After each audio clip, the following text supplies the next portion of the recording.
बोलिए प्रेम से श्री सच्चिदानंद भगवान की। और नहीं तो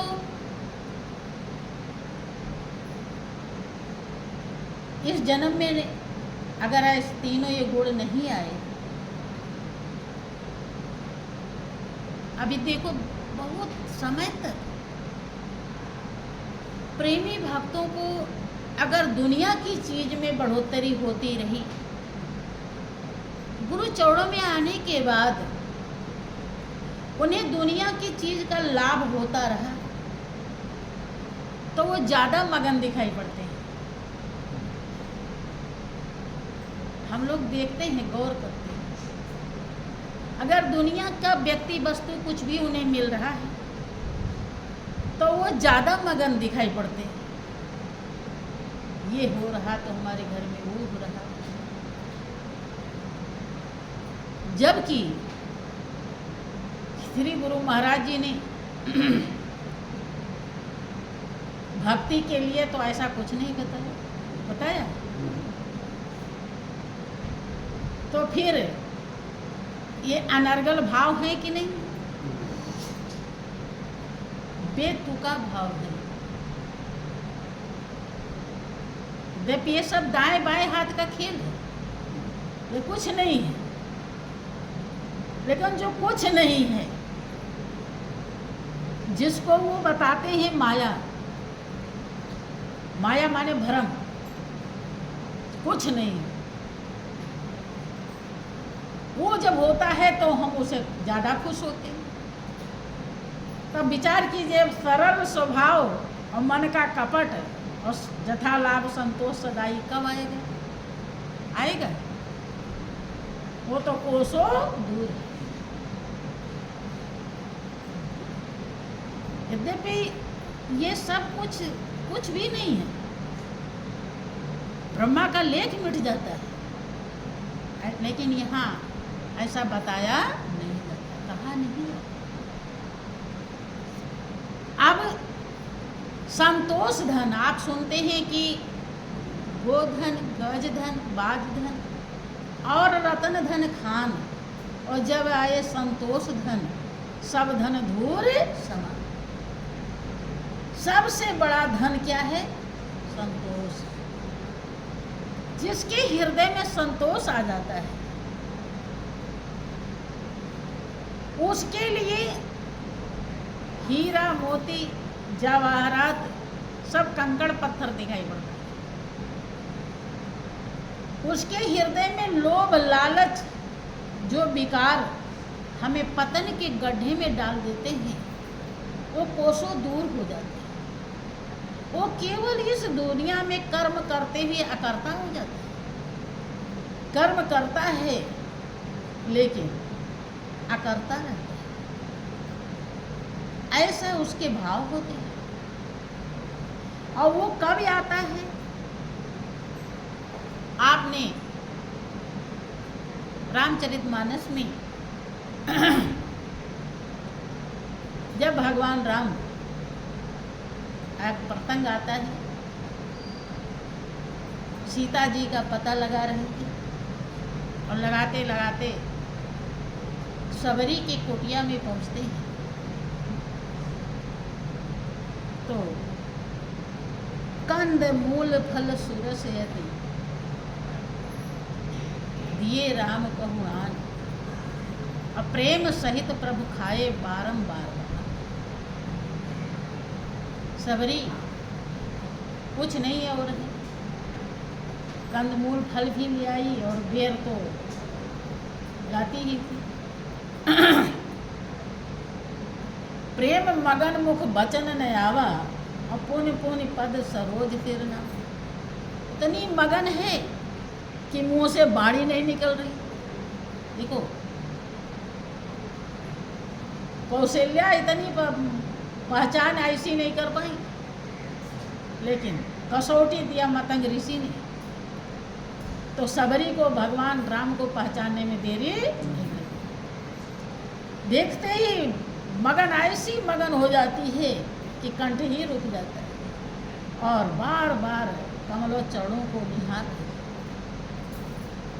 आसन दे करके बैठाती है, कंदमूल फल रस से भरा हुआ लाती है और भगवान बारंबार बखान, बहुत अच्छा है, बहुत मीठा है, बहुत स्वादिष्ट है। वो तो व्याख्या नहीं किया जा सकता, कितना बखान किया होगा। बारंबार बखान खाते हैं। पानी जोरी आगे भई ठाढ़ी और प्रभु बिलो की प्रीति अति बारी। हाथ जोड़ करके खड़ी हो जाती कि कही विधि आस्तुति करो तुम्हारी, अधम जाति जड़मत मैं था। देखो, सबरी का हृदय सरल है, सरल हृदय में भक्ति जागी हुई है, प्रकट हो गई है। तो क्या कह रही है? अभी किसी नारी को जड़ कह दिया जाए तो बस चले तो क्या करेगी?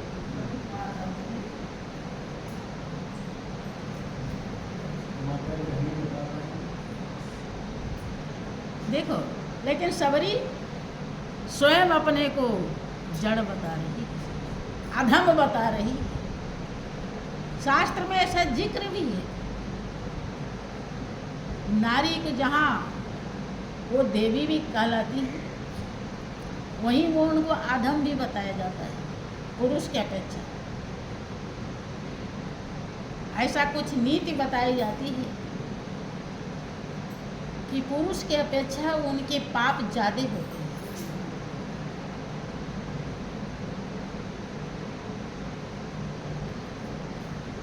हमने एक बार हमारे गुरु दरबार में एक महात्मा जी थी, 14-15 साल की महात्मा बन गई थी। तो बच्ची थी,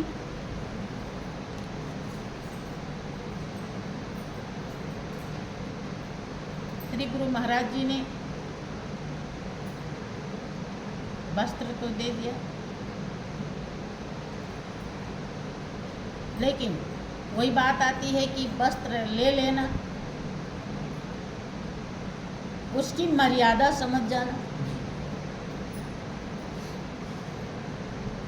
वो भगवा वस्त्र है, रंग उसका आग जैसा होता है,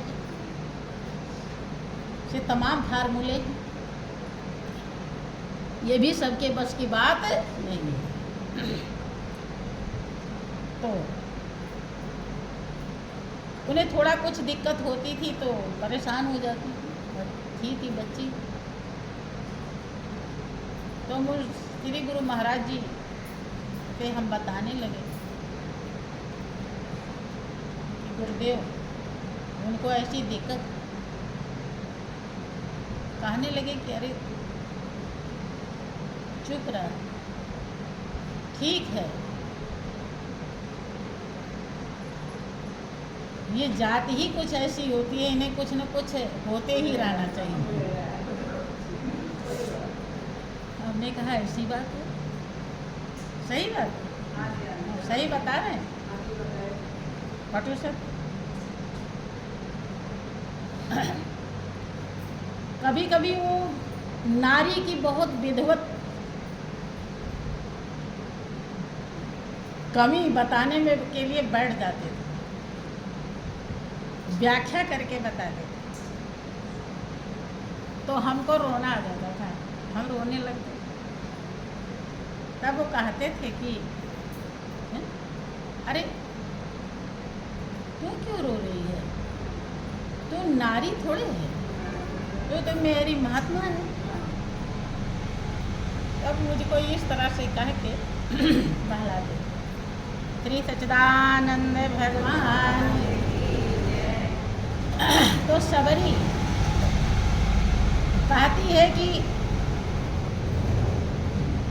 क्या ही विधि स्तुति करो तुम्हारी, अधम जाति जड़मत में था। जड़ बुद्धि है हमारी, और आप सर्वव्यापक सर्वस्व हैं, मैं आपकी स्तुति कैसे करूँ? स्तुति करने लायक भी नहीं। अधम ते अधम अधम यति नारी अत्यनम हुमाय मति मंद अधारी। एक तो मैं अधम हूँ, अधम जाति में पैदा हुई, और उसमें मैं नारी हूँ। एक तो लौकी, दूसरे तितलौकी, तीसरे चढ़ी नीम की डाल। अधम ते अधम अधम यति नारी तेनमो हुमाय मति मंद अधारी। मूर्ख बुद्धि, ऐ आभों को उद्धार करने वाले, पापियों को तारने वाले अघारी। मैं मति मंद हूँ, उसमें भी मैं नारी हूँ। मैं किस विधि से आपकी पूजा करूँ? देखो, डर रही है कहीं उल्टा सीधा पूजा ना हो जाए। यही है सरल स्वभाव। देख, सरल स्वभाव पहचान लेना।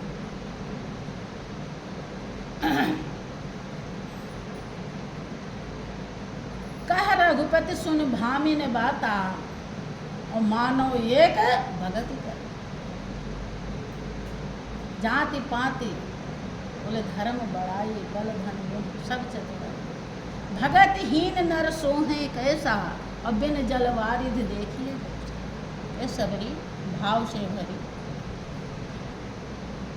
मैं कितना भी अच्छे कुल में पैदा हुआ हूँ, बड़ी जात वाला हूँ, बहुत बड़ा पहलवान हूँ, गुणवान हूँ, बुद्धिमान हूँ, लेकिन अगर हमारे प्रति उसके हृदय में भाव नहीं है तो मेरे लिए उसी प्रकार से शोभायमान होता है, महत्व है उसका।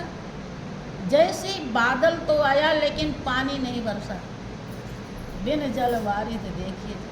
बादल तो है लेकिन पानी नहीं, किस काम का? बादल का काम क्या है? पानी, और पानी ही नहीं बरसा, काहे को बादल?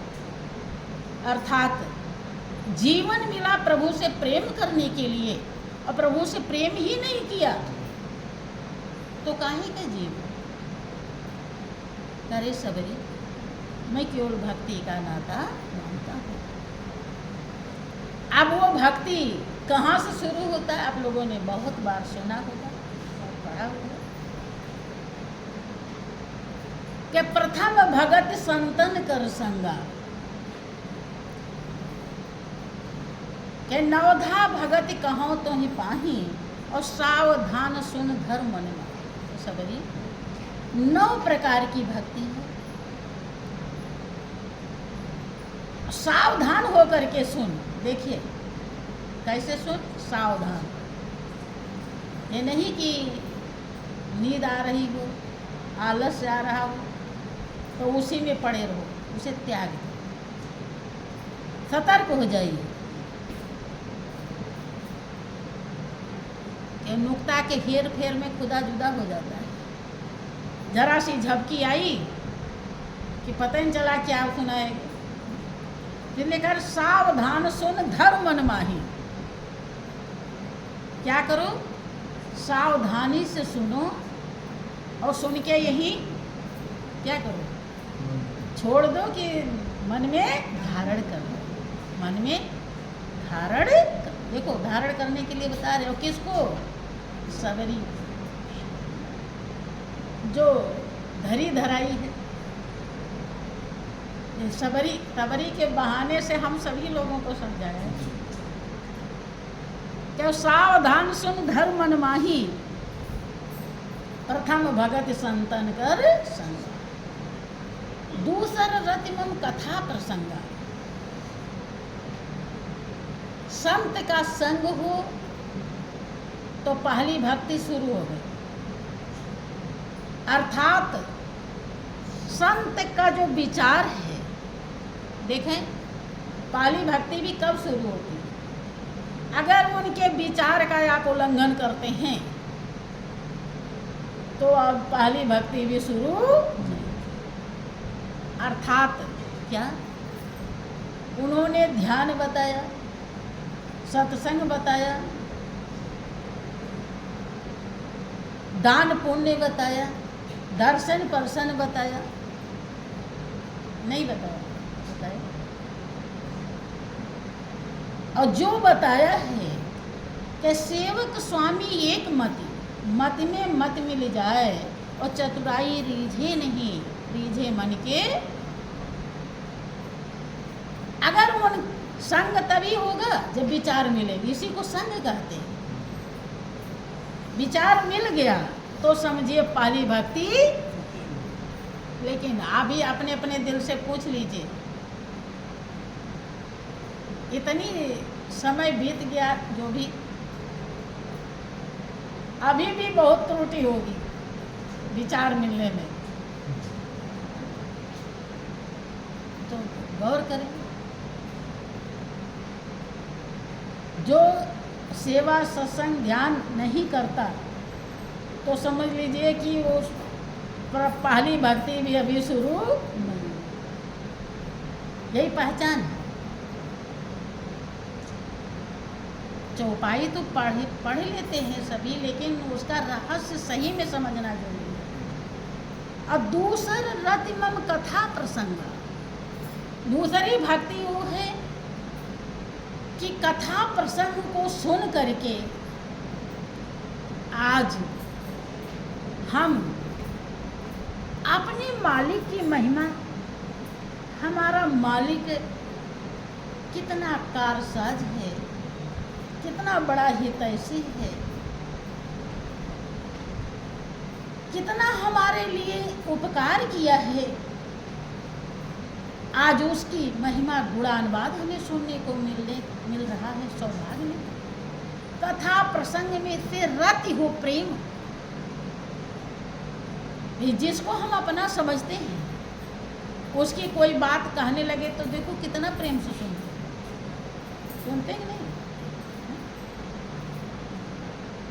कोई बाल बच्चे घर में हो जाते हैं तो कुछ भी वो बोलते हैं तो हम उन्हीं की महिमा बताने लगते हैं। काहे? क्योंकि उनसे हमारा लगाव। कि कथा प्रसंग में हमारे रति हो, रत भी जल्दी नहीं होता है। बहुत तो इस कहते यही बात तो रोज सुनते हैं। वो बात जो सुनाया जाता है वो सुनना तब कहा जाएगा जब जैसा कहा जाता वैसा आप कर लो, और जब तक कर नहीं पाए तब तक उसको सुनने से कभी उबना नहीं चाहिए। समझ लीजिए आपने सुना नहीं, भाई कोई काम कोई कह रहा है उसे आप करके दिखा दीजिए, तभी तो कहा जाएगा आपने सुना है, समझा है। किया ही नहीं तो कि दूसर रतिमम कथा प्रसंग, अगर कथा प्रसंग में रति है, प्रेम है, लगाव है, आकर्षण है, तो समझिए कि दूसरी भक्ति शुरू। कि गुरु पद पंकज सेवा तीसर भगत अमान, श्री गुरु महाराज जी के कमलवत चरणों की सेवा अर्थात आज्ञा का पालन।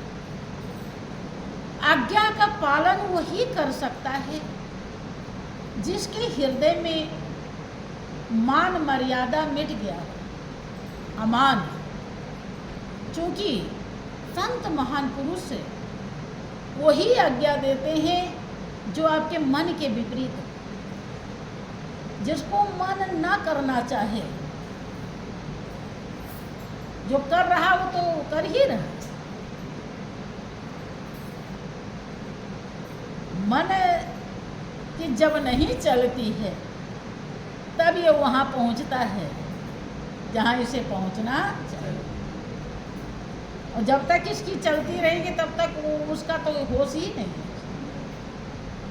कि गुर पद पंकज सेवा तीसर भगति अमान, मान को मर्दन करके, मान को मर्दन करना भी बहुत ही कठिन है।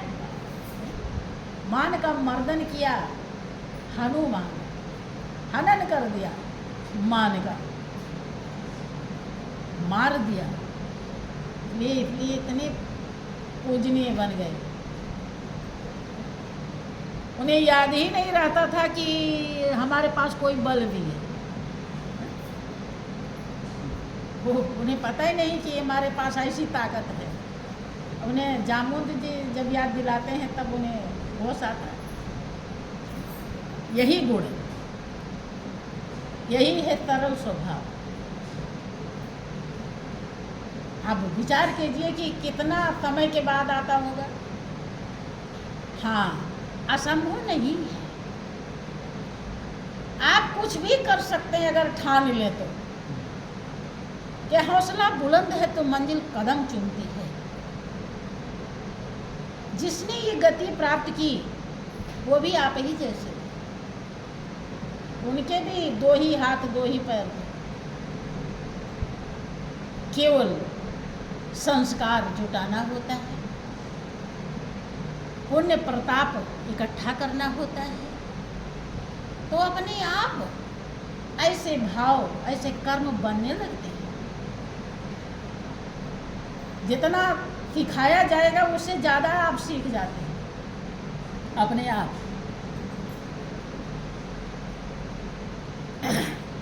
कि गुर पद पंकज सेवा तीसर भगत यमान, और चौथी मम गुण गण करे कपट तजवा। चौथी भक्ति है कि मेरा गुणानुवाद कपट छोड़ के। बहुत लोगों के हृदय में बसा होता है दुनिया और मुंह से गाते हैं प्रभु की महिमा। यह सबसे बड़ा कपट है। कपट इसी को तो कहते हैं, मन में रहे कुछ और कहो कुछ और। वो कहते हैं ये बहुत कपटी है। कहता है कुछ और करता है कुछ। कपट को त्याग करके जो महिमा गुणानुवाद करे, अर्थात प्रभु का हो करके जो करे, तो समझो उसके प्रकार चौथी प्रकार की भक्ति शुरू। चौथी प्रकार की मंत्र जाप मम दृढ़ विश्वासा, पंचम भजन सुवेद प्रकाशा। मेरा मंत्र, मेरा नाम जपने में लचर पचर नहीं, दृढ़ विश्वास। क्या क्या जासु नाम सुमिरत एक बारा, उतरहि नर भवसिंह। मरतो जासु नाम मुखे आवा, अधमो मुकुट होए। ये बात सुने हैं लेकिन ये हृदय में बैठ जाए। दृढ़ विश्वास कि हाँ, लोगों ने मुक्ति पाई है तो हमें भी हमारा मालिक मुक्त जरूर करे। अगर हमने नाम का स्मरण किया है तो। मंत्र जाप मम दृढ़ विश्वास। देखो भगवान राम कितना क्लियर समझा रहे हैं। थोड़ा बहुत विश्वास नहीं, दृढ़ है, अगाध,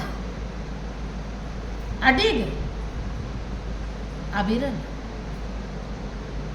ऐसा विश्वास हो तो समझो पांचवी प्रकार की छठ दमशील विरति बहुकर्मा और निरत निरंतर सज्जन धर्म। अपनी इंद्रियों को बस में किया हो और सज्जन जिस धर्म पर चले हैं उस धर्म का अनुसरण करना चाहिए। तो समझिए कि छठवीं प्रकार की भक्ति उसके हृदय में आ गई, प्रकट हो गई। और सातों सम महिमय जग देखा, अमोते अधिक संत कर लेखा। ये सातवीं भक्ति वो है कि मुझे ही सब में देखे। कौन देख रहा था सब में? तुलसीदास जी। अब गौर करें कि कब तुलसीदास बनेंगे। नहीं, जब ऐसी योग्यता आएगी तभी तो सब में देख पाएंगे।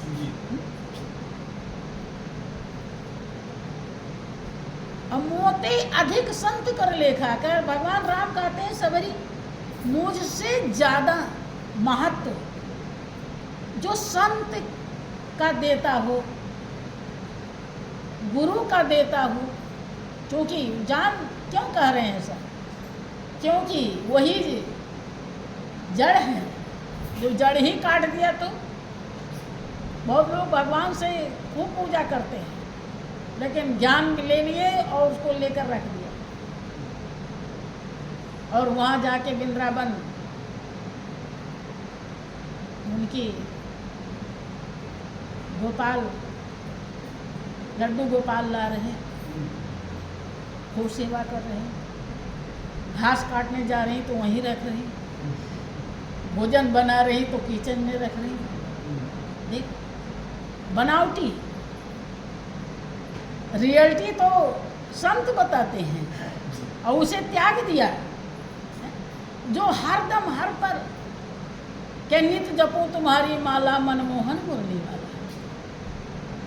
हर पल हर क्षण आपके अंग संग है वो बंसरी वाला, उसको तो धारण नहीं किया। और जो बस धोखा है, उसको लिए घूम रही हर जगह। वो इसीलिए वो कहा जाता है ऐसा कि उसकी जब ऐसा कुछ सेवा करेंगी, एक दिन ऐसा पुण्य जागृत होगा कि जो हर पल हर क्षण रम रहा है, आप उसमें ही स्थिर हो जाएंगे, वहाँ पहुँच जाएंगे। पुण्य पुंज बिन मिले न संता, उसके लिए है जिसे संत नहीं मिले। लेकिन तुम्हारे अंदर जब भाव ही नहीं है तो मिले ही कहाँ, सही में नहीं मिले। भाव होता तो ऐसा करते ही क्यों? भाई हीरा छोड़ के कौड़ी क्यों बटोरते?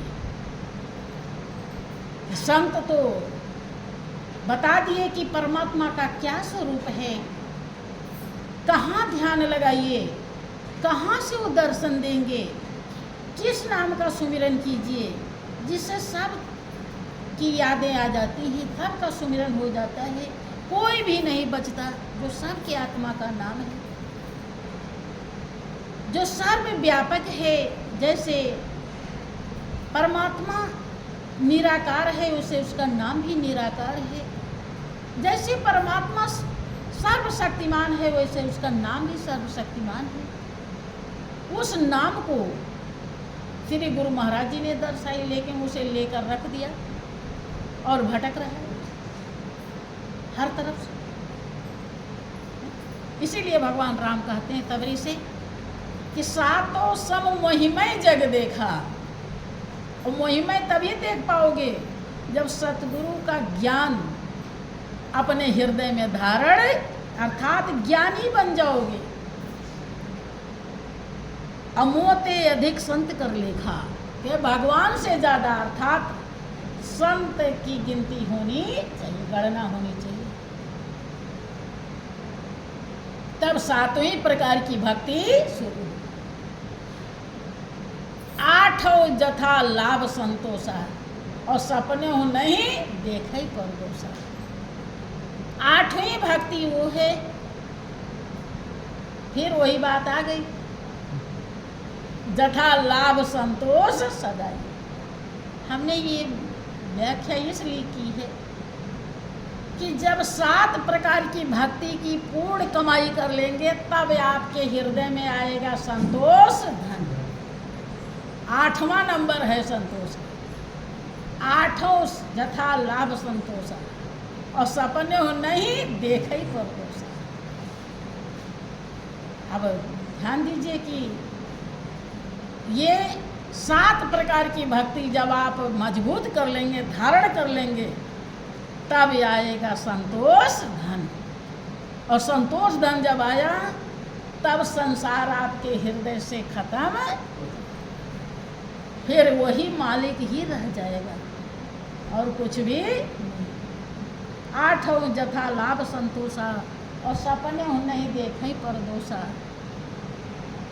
9 सरल सब सन छलहीना, मम भरोसे हिए हरस न दीना।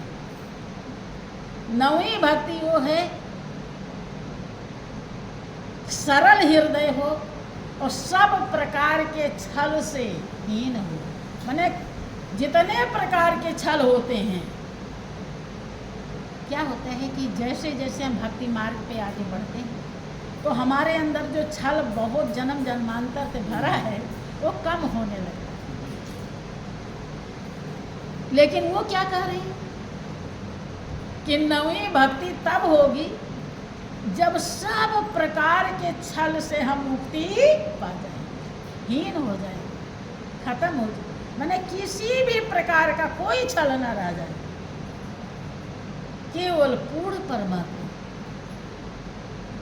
क्योंकि सूरज के सामने अंधेरा कहाँ रहे, नहीं रहे। लेकिन जब तक दीपक जलाए रहोगे तो दाएं बाएं अंधेरा फिर भी रहे, चिराग तले ही अंधेरा होता। तो क्या नौ ये कहूँ जिनके होई नारी पुरुष सचराचर कोई, सोई अतिशय प्रिय भामिन मोरे और सकल प्रकार भगत दृढ़। ये सबरी इन नौ में से एक भी भक्ति अगर किसी भी के अंदर है, देखिए एक भी आ जाए, एक आ जाएगा तो ये सब अपने आप आ जाएंगे। हाँ, खाली एक को मजबूत कीजिए। नौमो एको जिनके होई नारी पुरुष चराचर, चराचर दो प्रकार के प्राणी बताए जाते हैं, जड़ चेतन, नारी पुरुष चाहे कोई भी, किसी के अंदर भी एक ही भक्ति अगर आ गई तो अतिशय प्रिय है मेरे लिए और सकल प्रकार भगत दृढ़ तोरे। सबरी तेरे तो नौ की नौ दृढ़ रूप से भरी हुई है। भगवान आसानी से जूठे बेर नहीं खाए, खिलवाड़ नहीं।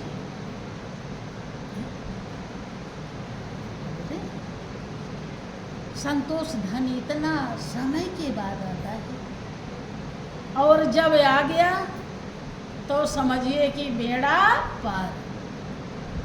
चाह गई चिंता मिटी मनवा बेप्रवाह, और जिसको कष्ट नहीं चाहिए सोई सहन। तो धीरे धीरे धीरे धीरे अपने मन को समझाते चली। इसे बहुत पढ़ाना है, दूसरे को तो हर कोई समझाता है। जिस दिन आप अपने मन को समझाना सीख जाएंगे उस दिन आप अपनी आत्मा के बहुत बड़े हितैषी बन जाएंगे। कि मन के हारे हार है, मन के जीते जीत। कहें कबीर, प्रभु पाइए मन ही के प्रति। इसलिए अर्जी मेरी है